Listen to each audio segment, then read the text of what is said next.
This is NBC Nightly News with Lester Holt. Good evening. As we come on the air tonight, there are some fast-moving developments in Libya, where it appears rebel fighters have begun the battle for Tripoli, what may be their final push to topple the government of Moammar Gadhafi. There have been reports of explosions and gunfire in the capital this evening, but there is also confusion over the whereabouts of Gadhafi himself amid persistent rumors he may have fled the country. American officials say they are hearing the exact same rumors but cannot confirm them. Let's get right to our chief foreign correspondent, Richard Engel, in Zintan, Libya, for the latest. Richard, what's happening there?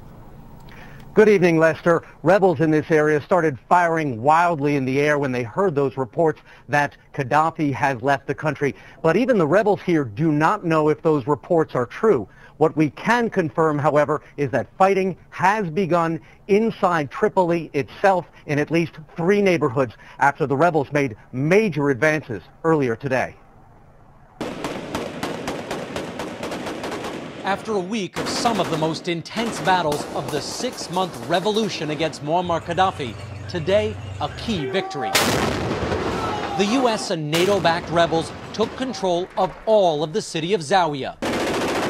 The rebels have consolidated a base just 30 miles from Tripoli. When we arrived in Zawiya today, the scars of the fighting were still fresh. Buildings pocked by bullets and partially collapsed, spent ammunition everywhere, and by our count, the bodies of at least 5 of Gadhafi's sub-Saharan African mercenaries on the ground. The center of Zawiya has been taken by the rebels. The downtown area is destroyed. Dozens of people have been killed. But this is a strategic area within striking distance of Tripoli. The most intense fighting appears to have been at Zawiya's only hotel, the Jewel.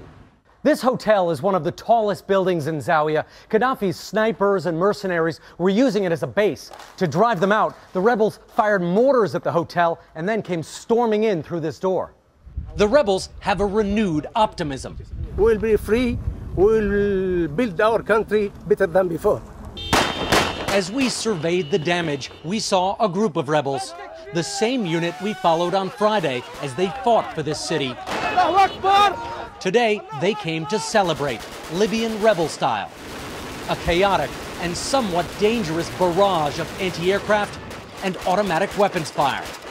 These fighters are convinced this war is nearing an end.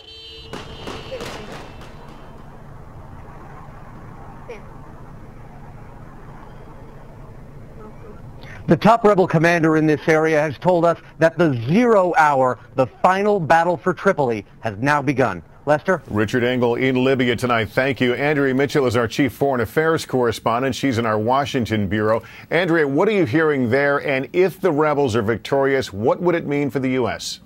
Well, clearly, if they are victorious, this would vindicate the American and NATO policy. The president is being briefed in Martha's Vineyard by one of his top national security officials, John Brennan. But the U.S. was, of course, initially slow to recognize the rebel government. So this doesn't mean that all is good, because there are concerns about their ability to control violence and to create a viable state. Since recognizing them as the sole governing authority in Libya and pouring money and weapons into the fight against Gadhafi, the reality for the U.S. is that the rebel leaders are now their only option. That said, Lester, the rebel government has been torn by bickering among different factions and tribes, and less than 3 weeks ago, their top military general was killed by some of their own fighters. So that does raise questions about whether this transitional government can be trusted to create a broad-based government for the country. And some intelligence experts are warning tonight that there could be prolonged violence ahead. Lester? Andrea Mitchell from our Washington bureau. Andrea, thank you.